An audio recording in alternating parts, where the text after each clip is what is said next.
Les craintes, c'est de ne pas être à la hauteur. Est-ce que je vais y arriver? Et puis l'impression de ne pas avoir toutes les cartes en main pour piloter une entreprise.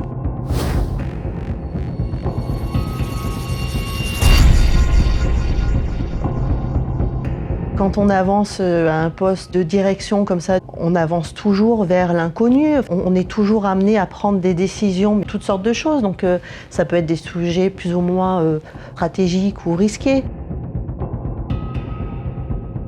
Il fallait que je sois accompagnée par quelqu'un qui puisse m'aider à me trouver et à me positionner. Et l'idée, c'était justement d'acquérir ces compétences en management via le coaching. Et puis aussi de gagner en légitimité, de ne pas avoir ce syndrome de l'imposteur. Derrière, il y a quand même tout ce processus de préparation mentale à prendre les responsabilités, à changer de paradigme, de changer de statut, etc. C'est plus qu'un exercice d'avoir un coach, parce qu'il faut qu'il y ait quand même une relation de confiance forte.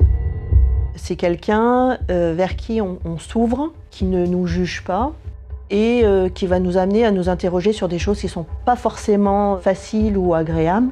Et il faut absolument qu'il y ait cette relation de confiance. C'était une évidence de travailler avec Nathalie. Ce qui m'a marqué, c'est la qualité de nos échanges et le fait... c'est quelqu'un de brillant.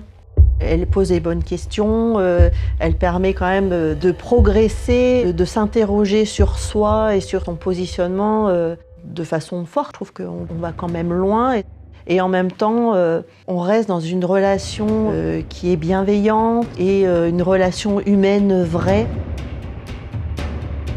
Le management n'est pas le même que celui qu'il y avait avant. L'équipe le note et l'apprécie et notre fonctionnement, ça donne des résultats.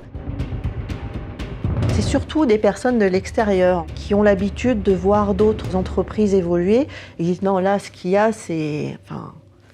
on le retrouve pas partout, quoi. Ce que vous avez fait, quand même, c'est fort, quoi.